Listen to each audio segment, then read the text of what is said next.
Yes, hello everyone, and welcome. Yeah, good morning, good afternoon, or good evening, or good night, whenever, what time it is at your end. Hi. Hi, we are the Sudden Knot, Desi and Johan, and today Yes, hello everyone, and welcome. Yeah, good morning, good afternoon, or good evening, or good night, whenever, what time it is at your end. Hi.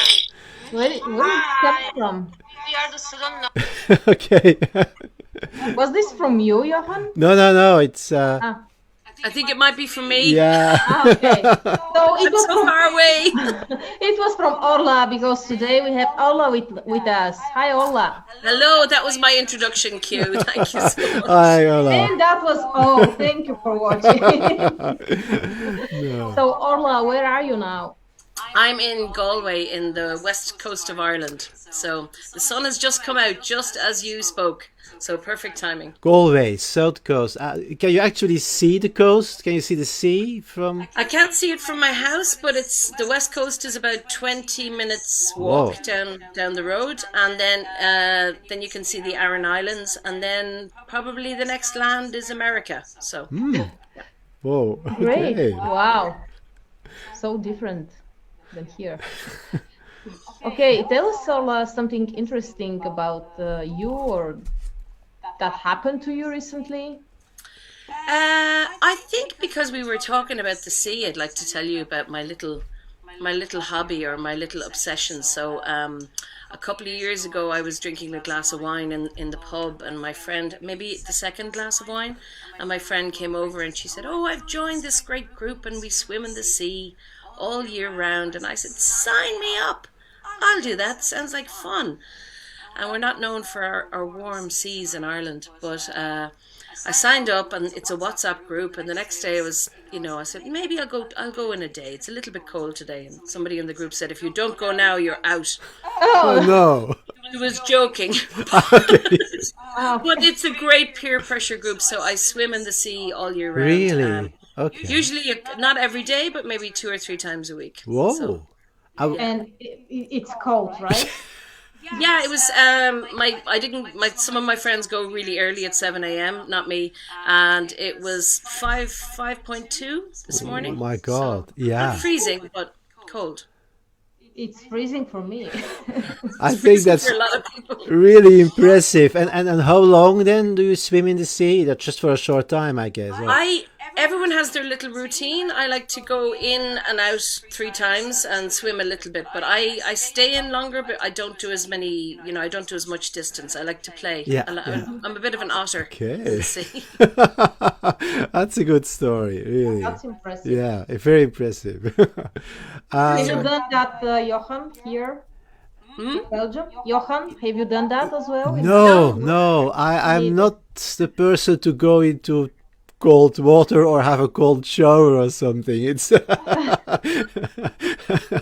I think I will not Today, survive. Today we also had to have a cold shower anyway because I was just telling Johan and Desi that my electricity went in their house this morning, so everything's cold. Okay. But you're here, and that's the most I'm important thing. here. You It's have great. electricity and internet, and you can be Yeah, wherever you want. fingers Okay. crossed. Yeah. Good. So we are going to play. Yeah, we do a little narrative together based on a suggestion from the Magical Hat. And after that, Ola, we are going to talk about your improv journey, the things you do, and the projects you are involved with. Yeah. So yeah, let's pick something. Okay. There we go. And it's from Anki. And we had a couple of questions on our Facebook page, and people could answer the questions, yeah. And the question was, what is the first thing you say on a first date? Yeah. And Anki said, "This is awkward." Nice thing to say on a first Lovely. date. This is awkward. Okay. Fine. Let's start with "This is awkward."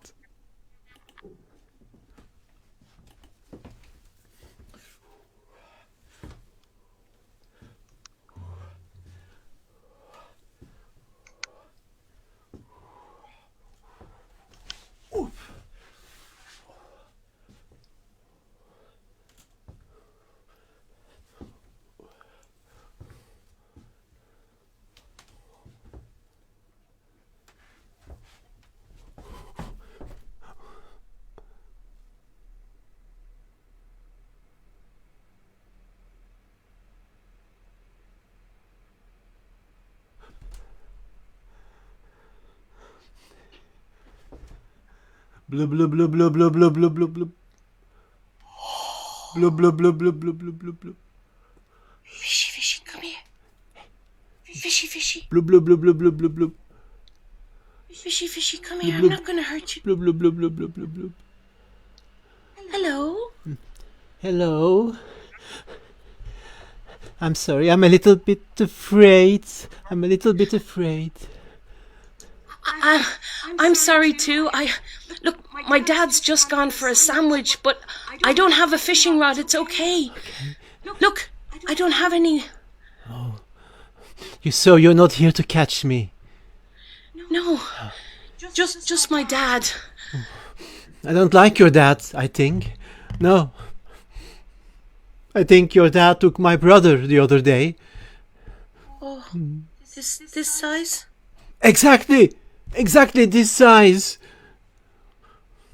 I'm sorry, but he was very delicious. Oh. Just say it. I know what humans do. They don't treat us as equal. For them, we are just fish. Well, my mum made these really beautiful potatoes, and she made a little bed for him, and then she fried him up very crisp and put a little bit of parsley on top, like jewels, and then she placed him on top of the potatoes, and he was delicious. Do you think that the purpose of fish is to be eaten by humans? Or do we have another purpose? Well, sometimes in France, my dad told me that they pull the guts out of the fish, and then, and then they pour the wine through the fish so all the bad stuff gets out. So that's 2 things you can do. I find this all very awkward, this conversation. Really, very awkward. I don't want to make you uncomfortable. Maybe I could maybe I could ask my dad to fish somewhere else. No. What I really want to know, being a fish, is knowing what my purpose is. I'm swimming for days and years in the sea, and I don't know my purpose.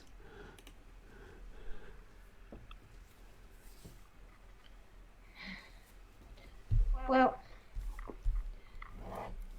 I hear fish complaining all the time, but for me, as a plankton and as the smallest organism in the sea, life it's not easy. Fish eat plankton, and they don't respect us, and they don't respect our purpose and our dreams. And we also have dreams, and if we all can be friends and only drink water, that will be amazing. Hello, little plankton. Please, I remember you. You ate my family yesterday. I do that because that's your purpose, to be eaten. No, that's not my purpose. I have dreams. I miss my family. What for dreams can you have? My dream is to live longer. Not only 1 day or 4 hours. You want to do what? You want to leave? I want to have a beautiful long life. And what would be my purpose, dear plankton? I thought you should be eaten, but there are humans who eat me.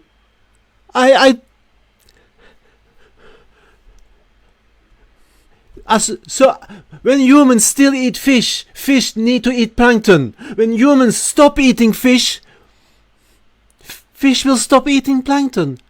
I think that's the circle of the universe. I don't eat anything or anybody.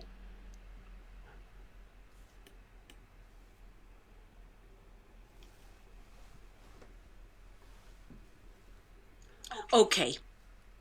I just have to say something because I think this fake news has gone far enough. As a particle and as a representative of particles, we are underrepresented in this water, in fact, also in the air. We hear all about these poor victims of crime, like fish and plankton, but what about us? What about us at the bottom? Nobody talks about it. Nobody talks about the particles that support the whole universe. My cousin, the quark. You did not support the universe. I'm the atom. Who invited you in here? I'm always here. Atoms are everywhere. I'm part of you. I'm part of you, particle. You know what happened the last time you had a party and started knocking against each other? Everything exploded. Yeah. That's not cool. Yeah, I couldn't do that. There was antimatter. I invited on the party, and you know what happens? Yeah, boom, I know what happens. Boom! Boom! Look, I think something has to be done. All this chatter is just making me tired. Every morning somebody's complaining about being eaten by something. What can we do, particle? What can we do? Nothing. We are part of everything, what all the humans and all the fish, everything we part of. I don't really know why I created Earth. Everybody's complaining about something. I thought they can live together there and be happy together.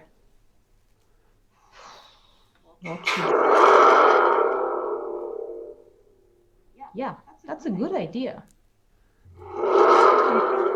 Mash the Earth and create a completely new planet. That's an idea.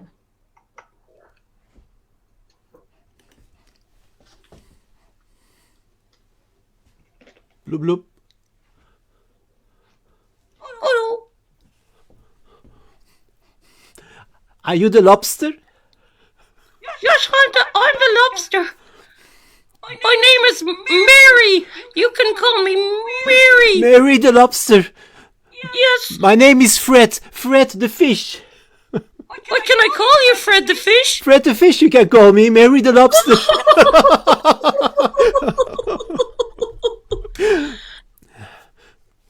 Oh, you're so pretty. You too. I love your colors. And I love your black stripes. Oh, they're from my grandfather. He was a stripy lobster. We all know your grandfather. He was 60 years old. Hello. I'm so happy to see you here. Hello. I'm the plankton. Okay. I finally understood what my purpose is. I have telepathic abilities. Yes. No.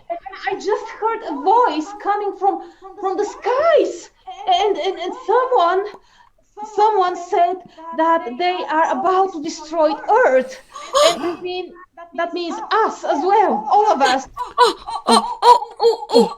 Wait! I've got a really thick shell, so I think I might survive. No, Mary the lobster. If someone destroys Earth, there is no sea anymore.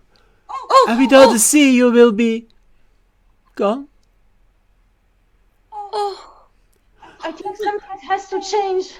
What do we have to do, Plankton? I think we should stop complaining and accept nature the way it is. Okay. I mean, fish eat plankton and human eat fish and lobsters. I'm sorry. Oh, it's true. My grandfather was taken away and sold for an awful lot of money. Lobster? But, that's life. Lobster, I think Plankton is definitely right. Definitely. And she looks delicious, Plankton. Very delicious. Come here, plankton. No, Come lobsters. here. Oh, No, no. yes, it's fine. I want And to. you're going to be eaten soon as well. No. No. Oh.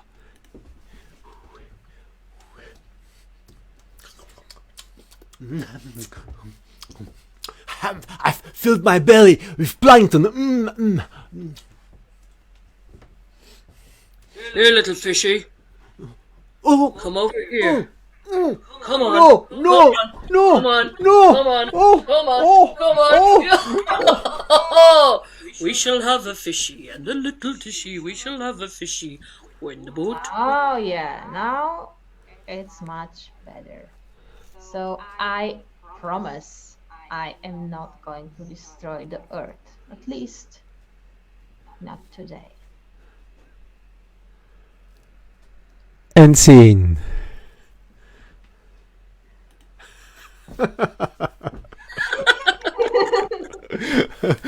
Yay! Very nice. Thank you so much, Órla. Thank you. Yeah. That was fun. Yeah. I'll wear my complaining hat for the last part. It's actually my favorite hat.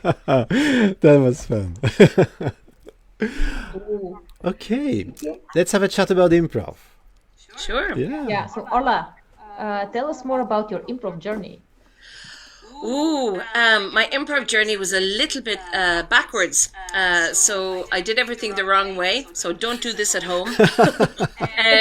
So I think I started probably. I started as a working in scripted theatre as an actor, and I worked in. I lived in Seattle in the US for a while.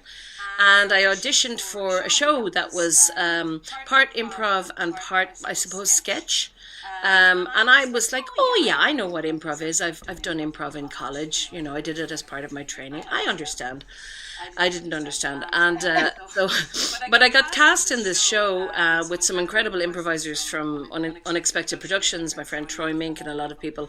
And the show was based on characters who improvise. So I was sort of like cheating with my acting skills, but then I really wanted to know more about how you do this, how they developed stuff differently to me. So I started taking workshops, and then I joined some groups too soon. I joined groups before I had really done the classes. Okay. So did everything really backwards. I remember being in a show with Stacey Halal from Portland. She'd got a great group back then, and I remember joining in a show and really not knowing what I was doing. So everything backwards. So then I did a lot of workshops, and I just started playing with everyone in the US, and I was part of the Seattle Neutrino project where we improvised film, and that was really fun. And Seattle Go-Go was an all-female troupe. Yeah. And yeah, that's then I couldn't find my way back from improv. That's where I dove in. Yeah. Apart from improv, you're also a storyteller.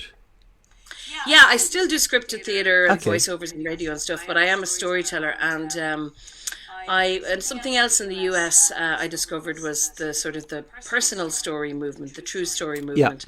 Because in Ireland we're quite famous for folk tales and being storytellers here, but we don't do as much true storytelling. Like documentary theater? Or? No, like you would tell a story. There's a wonderful movement in the US called the Moth, like a moth, and you tell a true story about your life, like something that actually happened to you. So it's just a very different style of storytelling, because here there's a lot of stuff about the old myths and legends. Yes. In the US, and Irish people don't always like talking about their feelings unless late at night and you're having a drink with somebody. So this is a whole kind of a different movement. So when I came back to Ireland, I wanted to see if I could mix a few different art forms together in storytelling. And so I started a night that brought a little bit of improv, a little bit of true stories, and a little bit of fictional stories together. And I didn't know if it would work, but it has. It's working fine. Great. And you're organizing something like a festival, if I'm not mistaken?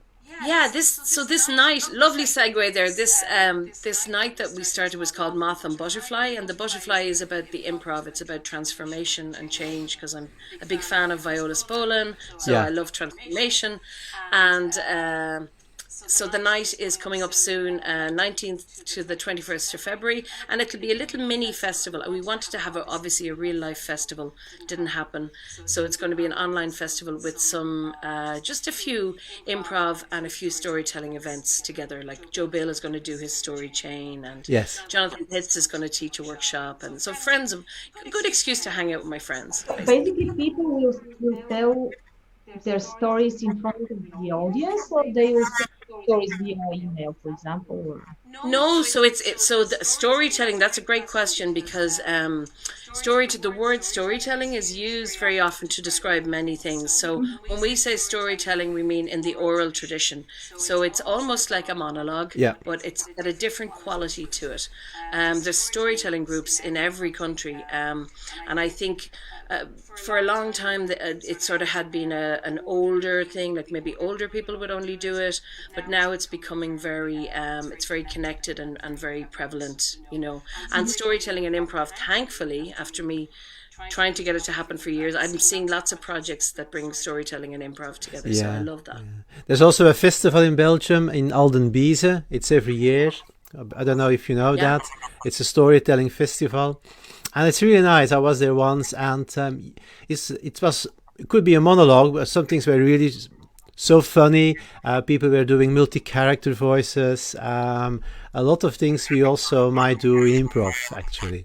So absolutely, yeah. And there's different styles. I think in Ireland, there's been a very traditional style, and I'm all about this. I really mean this. I think if somebody says there's only one way to do something, you should probably run away very fast, because I love that there's space for everything. If you have, respect the tradition, just like music, respect the really old traditions, but also experiment. I mean, I think that's how things breathe and grow, like language, Yeah. So the other thing that I do is I write as well. I've written a couple of children's books. And that plays into my storytelling a little bit. So how can people participate, or watch it, or it's going to be online, right? Yeah, it's going to be online. So if you go to mothandbutterflystories.com, there's a festival program. There's, I think, 2 events with the ticket fee, and everything else is by donation. So it's accessible to everyone. If anybody has kids running around the house and wants to have a cup of tea and let the children watch the storytelling, there's a great storytelling event on Saturday morning, and we're running that with a lovely bunch of people in Morocco, in Marrakesh. So there's a World Storytelling Cafe there. Now, I think we virtually will be in different countries, but it's a physical building in Marrakesh as well. So we can all go visit after the pandemic. You're also a member of other theatres, I believe. Theatre 57 I saw. Can you... Sure. Theatre 57 is a collective in Galway in the west of Ireland, and we got together as a kind of a lobbying group to advocate for independent theatre artists, particularly those in the west of Ireland, because we felt that very often, your voice is only heard if you're a very large theatre or part of a big machine. Yeah. So for all forms of theatre, improv and street theatre and scripted theatre as well. So I'm also a playwright, so I wear different hats. Okay. I wear different hats. But I believe it's very important to have a really strong community and a community voice. And and I get very inspired by working my ideas with other people. So that's one project I'm part of. I'm a member of Ohana. I don't know if you know Ohana. No. It's the European Improv Collective. So there's a bunch of us. Ah, yes, you're part of that. I'm a part of Ohana, the secret cult of Ohana. So we get together a few times a year normally, and we do a retreat in Germany, and sometimes a retreat in Lithuania or Berlin, different places. And we basically hang out, but we do workshops together. Yeah. We do all sorts of creative events together. So it's people from, you probably know, a lot of people know Eleven is part of it. Yeah, Kasia Kamara is part of it. Lots of people you'd know. Laura is part of it. So lots of people you know. And what about the spontaneous theater people? Yeah, so the Spontaneous Theatre People is an umbrella collective that I started to do lots of projects. When I came back from the US, I was undecided as to what I'm like, will I work in scripted theatre? What will I do? So I made an umbrella project, and out of that came Moth and Butterfly. And there's a project coming up, an international project with the Spontaneous Theatre People. I'm not allowed to announce it yet, Okay. but it's coming up soon, but it will have participation from Germany, Poland and Ireland. Okay, So yeah. 3 of us together. I really love and like that how you combine all the different disciplines. Yeah, that's I'm working on all of them. It's for me, honestly, and I'm also an older improviser. I'm over 50. So for me in my life, I've always worked in the arts. And, you know, maybe sometimes anybody who's worked in the arts will know you have to take another job. So I think I just decided, what if my other job was also in the arts? Yeah. So I just fool myself into thinking I'm doing a different job, but I'm really just jumping from my different hats. So. Do you have any dreams, things you would like to do, perhaps after the lockdown? Any? Any new hat? I think so. I got this hat in. This hat came from. I arrived to do a festival in the north of Finland, and I forgot my overcoat. And I was in Helsinki, and I like the cold. I'm one of those weirdos. So my partner's like, you have to get something to stay warm. And I said, oh, there's a hat. I'm just going to go buy this hat. And so I was walking around like just in a sweatshirt top and a hat. So this is my hat. I definitely want to visit a lot of friends that I've missed. I was to teach this year on last year actually in Mountain Improv in Greece. So we're supposed to happen again this year. But who knows what'll happen. So I want to get back into my teaching and performing again as soon as I can. So, if you talk about teaching, what are the things you teach typically? Certain topics or? Yeah, even I do a lot of different things. Like you said, I have a lot of different disciplines. I mostly work in improv and storytelling, and different workshops. I don't run a school or classes, but I run sometimes in Galway an improv lab. I also work a lot with schools projects. Oh, yeah. Because I'm a member of Poetry Ireland, which is just a national organisation, and they have writers in schools. So I go into a school as a writer, but then I sneak in some improv when nobody's looking. So they hire me as a writer and then go, okay, put your copies away, we're going to do some improv. Because I think it's really valuable as a tool for teaching. So yeah, I think sorry, you were asking, what type of topics you like to topics. teach? Yeah, so it really depends who I'm teaching. I mean, I do corporate stuff as well, but in improv, I love working with character, and I love working with truth. And obviously, because I'm a storyteller, people ask me to work with story. Yes. So I think they're my 3 favorite things. Character, truth, and storytelling. Yeah. What about online teaching? I've done online teaching, absolutely. I've taught for the Improv Fest online, and I think coming up I'm doing a really fun, it's not teaching, a little cooking show or something with them. I've taught for youth theatres. I've taught in a bunch of places online. I'm not as I think I've just followed my heart with the lockdown and the pandemic and stuff. So I think I've been drawn more to storytelling, to be honest with you, online, with some exceptions. When something sparks me, like you did, I go, oh yeah, I think I want to do Nice. that. And I've gone to Joe Bill's Story Chain. He's coming to our festival as well, and I just love. I think people are hurting a little bit, and people express it in different ways. So I think they should seek out what serves them best. Yeah. Don't force anything. Yeah, you talked about cookery, but you were also in Spice Box. Yes, that's it.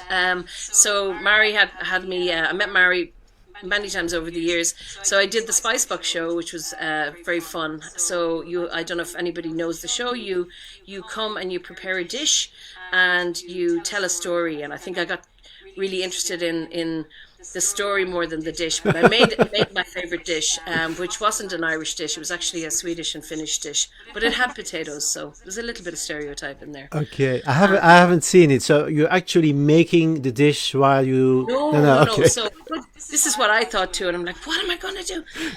So you make a dish. You make a dish before the show, and maybe they also share some of your ingredients as a little Yes. teaser. But I couldn't give too many away because they'd know what I was cooking. And then you cook the dish. You bring it to the table, and you start, and then you say, "Hey, this is my dish," and maybe you have a bite, and then you tell a story about why you're connected. For me, why I was connected to this dish, and I told the story about the first time I tasted this particular dish, and then the improvise. Then I just sit back and I eat my dinner, and have a glass of wine or have some tea, and then they go away and they make some improv based on my story. Whoa. So it's like an Armando, yeah. Like an Is there a Armando. place, is there a place we can see that? Yeah, it's the Spice Box is. So I think we can put up a link. Absolutely, I'm really bad at multitasking while I'm on my computer. So maybe we can stick a link up afterwards. Yeah. Just send us a link. We put it on our page as well, so people can have a look at that. So because they have like you, they have great guests on. So I think who else? Menelaus was on recently from Greece. So they have lots of people on every week, and they're really fun, lovely bunch to play with. nice. Okay. And I'm just going to say a special hello if I can. I don't know if she's watching. She said she might, to my improv duo partner in Poland, Kasia Kamara. So we haven't got to play together in real life in a long time, and we like hanging out as well. So I sent her a little care package at Christmas, and she just got it yesterday. So I'm like, oh. She just received it. She Oh just God! Oh no! She wasn't. She had the unmentionable. So I sent her some special herbal tea, to make her feel better. And I express posted, and she just got it yesterday. It was nothing fresh. Like you made some nice cookies and you put them in a box and you send it out because. Maybe customs were examining it because it's a special blue tea, and it's a herbal tea and it turns bright blue. So it could have looked like drugs. I don't know. They might have opened the package several times. Yeah. But why would I be posting drugs from Ireland to Poland? I have no idea. I could. Okay, how can people find you? Facebook. I tend to be old school and be on Facebook. Yeah. So I'm facebook.com, and then my page is the Órla Mc Govern. You can find me there. Yeah. Moth and Butterfly is also my mothandbutterflystories.com. You can find me there. And actually, those two places are good. I have a website which needs an overhaul. It's orlamcgovern.com. And you're welcome to go there and go, oh. Oh, I like what you said. Facebook is old Old school? Old school, yeah. That's for old. Facebook is for old people. Oh no, MySpace. Remember MySpace? I don't know. I was searching through some emails recently from a friend of mine who's a storyteller, and I was, just put in the name and like see me on my MySpace, and I'm like, oh my god, that's like so old school. Nobody knows what I'm talking about. And Friendster, there was something called Friendster. Yeah. I remember there were some other. I never used them, but there were in the past other platforms where you could put your profile and a photo and those things. So How did we survive before all this stuff? Who knows? Now it's not possible to go to the toilet without your phone and Facebook. And that's a scary sentence right there. Yes, it is. Oh. I mean, just imagine in the old days that you were in some village and you wanted to phone home. You had to go to a phone booth and wait in a line before you could get in. Yeah, there's a little bit of an echo. I'm going to show you something. I have you can see there, I have a poster in the background. So I have a project called the Black Phone Box. Yeah. And it's those old, the old payphones, the black ones, and you dial the rotary and you put the coins in. So I made an installation project where I programmed stories into the phone. And so people would come into a bar and they would pick it up and they would tap when you tapped it, because it's good technology inside, old technology on the outside. So you could listen personal storytelling experience for one person. Oh. And they could listen to all these different stories in the pub. Yeah. So I've done this a few times as well, but obviously we can't do anything now because it's too much of this. I have as a prop one of these old phones. Yeah. Oh, lovely. And mine are upstairs. I just have like love them. 5 of them. I have 5 of them, Johan.